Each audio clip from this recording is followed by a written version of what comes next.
कि मुझे ऐसा लगता है कि बीजेपी जो सबसे बड़े दुष्चक्र में फंसी है वो ये है कि उसने हिंदुत्व का अपमान किया है, उसने सनातन धर्म का अपमान किया है। और मुझे ऐसा लगता है भारतीय जनता पार्टी हिंदुत्व विरोधी, सनातन धर्म विरोधी पार्टी है। आपको मैं एक संदर्भ बताता हूं। एक बार आदिगुरु शंकराचार्य काशी में यात्रा करने गए। जब वो जा रहे थे और सुबह गंगा घाट पे स्नान करने जाने लगे तो सामने से एक वाल्मीकि युवक कूड़ा बीन के जा रहा था। तो शंकराचार्य ने कहा कि सामने से हटो। वाल्मीकि ने कहा क्या मुझसे कह रहे हैं कि सामने से हटो? शंकराचार्य ने कहा तुमसे कह रहा हूं सामने से हटो। तो उस वाल्मीकि युवक ने कहा कि महाराज ये बताइए, मैं सामने से हटूं या मेरे अंदर जो ब्रह्म है वो सामने हटे?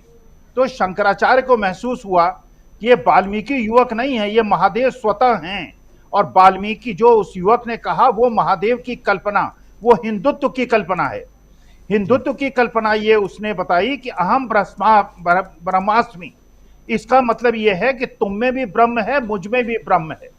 तो जो हिंदू है, जो असली सनातनी है, और मेरे को अपने पितामह से क्योंकि हिंदुत्व की और सनातन धर्म की शिक्षा प्राप्त हुई, तो जी। जब पता चला आदिगुरु शंकराचार्य को कि ये तो मूल भावना है हिंदुत्व की, तो किसी धर्म से, किसी जाति से, किसी से भी घृणा करना, ये सनातन धर्म हो ही नहीं सकता, हिंदुत्व हो ही नहीं सकता। तो मुझे ऐसा लगता है जो पिछले 9.5 साल के अंदर इस सरकार ने किया है, इस सरकार ने हिंदू धर्म को और सनातन धर्म को पूरे विश्व में बदनाम किया है।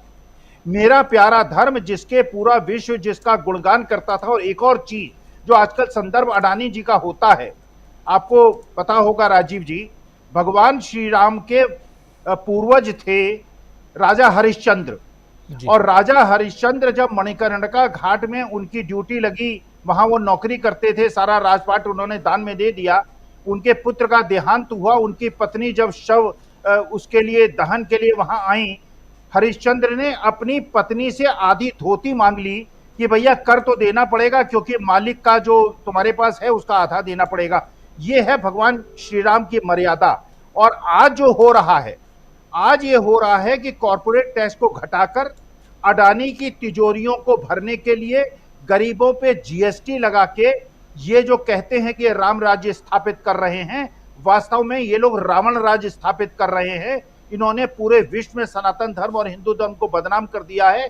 इसलिए जो डिफरेंशिएटर है, जो सबसे बड़े जाल में ये अपने फंस गए हैं, इन्होंने हिंदुत्व का अपमान किया है और इन्होंने सनातन धर्म का अपमान किया है। इसलिए इनको, सभी हिंदुओं को इस पार्टी से और इस सरकार से अपने को अलग कर लेना चाहिए। और जो असली, जो मर्यादा पुरुषोत्तम राम की मर्यादाएं हैं उनका पालन करना चाहिए और इस हिंदू विरोधी लोगों को सत्ता से हटाना चाहिए। जी। सत्ता विरोधी लहर तरफ हम बीजेपी के जाल की बात कर रहे हैं, लेकिन ज़रा अच्छाई और बुराई की बात करें कि कांग्रेस, यहाँ हम कांग्रेस के बल्ले बल्ले अच्छी अच्छी बातें कर रहे हैं, कांग्रेस की ज़रा बुरी बुरी बातें आपसे सुनना चाहता हूँ। बुरी बुरी बातें क्या हैं कांग्रेस की? कहाँ कांग्रेस, बुरी बुरी से मतलब कि कांग्रेस कहाँ गलतियाँ कर रही हैं, ज़रा आप बताइए। आप बल्ले बल्ले बहुत सुनाते हैं, लेकिन ज़रा सुनाइए कि कांग्रेस गलतियां कहाँ कर रही है, या अगर नहीं कर रही है तो ये भी बताइए कि नहीं कर रही है, कोई गलती नहीं कर रही है, बिल्कुल सब कुछ है, चाक चौबंद व्यवस्था है और कांग्रेस बिल्कुल यहाँ फर्राटेदार बॉलिंग और शानदार बैटिंग कर रही है। नहीं, देखिए राजीव जी, कांग्रेस गलतियां तो कर रही है। मुझे लगता है सबसे पहली गलती जो कांग्रेस कर रही है, खुलेआम राहुल गांधी को जब उन्होंने प्रेस कॉन्फ्रेंस में कहा कि हम इलाज करेंगे, जब कॉरेस्पॉन्डेंट्स ने पूछा कैसे करेंगे, उन्होंने कहा ये रणनीति है, बाद में बताएंगे। खुलेआम ये एक घोषणा करनी चाहिए कि जब इंडिया की गवर्नमेंट बनेगी 2024 में, उसके बाद अडानी जी की सारी संपत्तियों को नेशनलाइज किया जाएगा। जितने पोर्ट, एयरपोर्ट, जितने रेलवे और जो सारी सरकारी संपत्तियों को बेचा गया है। दूसरी घोषणा करनी चाहिए कि जो ये शेल कंपनीज के माध्यम से पैसा विदेश भेजा गया है, मनी लॉन्ड्रिंग के केस इन पे चलेंगे। और तीसरी घोषणा उनको ये करनी चाहिए कि ये सारी संपत्तियां जो बड़े बड़े पूंजीपति 15-16 लाख करोड़ के ऋण माफ करा लेते हैं और बड़ी बड़ी कोठियों में रहते हैं, इनको बेदखल किया जाएगा, इनकी कोठियां नीलाम की जाएंगी कानून में परिवर्तन करके, और वो धन जो है गरीबों में बांटा जाएगा। मुझे ऐसा लगता है राजीव जी, जो आप और दीपक जी बात कर रहे थे जो छत्तीसगढ़ में घटना हुई है अग्रवाल साहब के साथ, एक प्रकार से अग्रवाल साहब ने जो वहां का राज्य स्तरीय नेतृत्व है, केंद्र स्तरीय जो नेतृत्व की पूरी एक रणनीति थी, उसको फेल कर दिया है। मदरसे का नाम लेके उन्होंने ये सिद्ध कर दिया है, जो बात हमेशा से हम लोग कहते आए कि 142 करोड़ लोग हिंदुस्तान के, चाहे वो हिंदू हो, मुसलमान हो, सिख हो, ईसाई हो, किसी धर्म और जाति के हों, एक दूसरे की रक्षा करने के लिए तत्पर होते हैं। जब अग्रवाल साहब ने बताया उन पे आक्रमण हुआ, एक मदरसे में एक मौलवी साहब ने उनकी रक्षा की, इसका मतलब यह है उन्होंने मोदी जी की जो एक इस्लाम के प्रति दुर्भावना थी उसका पर्दाफाश कर दिया। तो मुझे ऐसा लगता है कि अग्रवाल साहब ने मोदी जी के खिलाफ ये संकेत दे दिया है कि चुनाव के बाद हो सकता है वो गठबंधन, वो कांग्रेस में चले जाएं, जो 15 साल पहले उन्होंने कोशिश की थी, वो नहीं जा पाए थे। तीसरी एक और बात, में लास्ट बात कहता हूं राजीव जी, वंशवाद की बात हो रही है। देखिए, मेरे निगाह में अगर कांग्रेस के अंदर वंशवाद का अगर प्रतीक किसी को मानते हैं तो राहुल गांधी को मानते हैं, और बीजेपी के अंदर मैं किसी को अगर वंशवाद का सबसे बड़ा प्रतीक मानता हूं तो जय शाह को मानता हूं। राहुल गांधी ऑक्सफोर्ड के एमफिल हैं।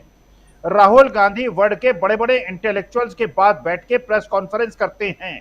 मैं एक बार डीबी लाइव के माध्यम से ये निवेदन करना चाहता हूं माननीय अमित शाह जी से, जय शाह जी को एक घंटे कॉरेस्पॉन्डेंट और जर्नलिस्ट के सामने पेश कर दिया जाए।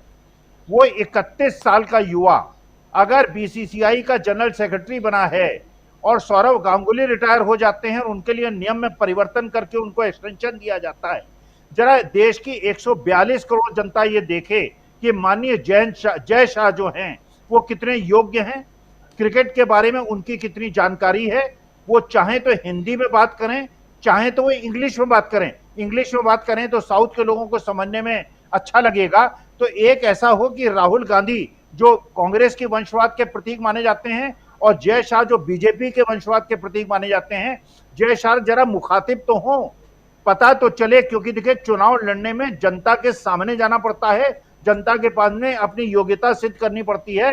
जय शाह तो एक प्रकार से इनडायरेक्टली हिंदुस्तान की सबसे पहली पैसे वाली संस्था के जनरल सेक्रेटरी बन गए हैं। तो वंशवाद का अगर टेस्ट करना है तो जय शाह जी प्रेस कॉन्फ्रेंस करें, 1 घंटे। आप मुझे भी ले चलिएगा, वैसे आप ले नहीं जाते, कभी मुझे भी प्रेस कॉन्फ्रेंस में ले चलिएगा।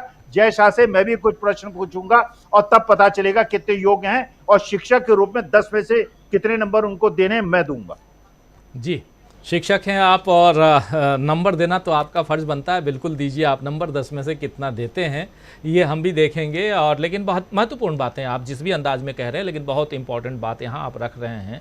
इन बातों को सोचना चाहिए, इन बातों पर गहन चिंतन करने की ज़रूरत है। आज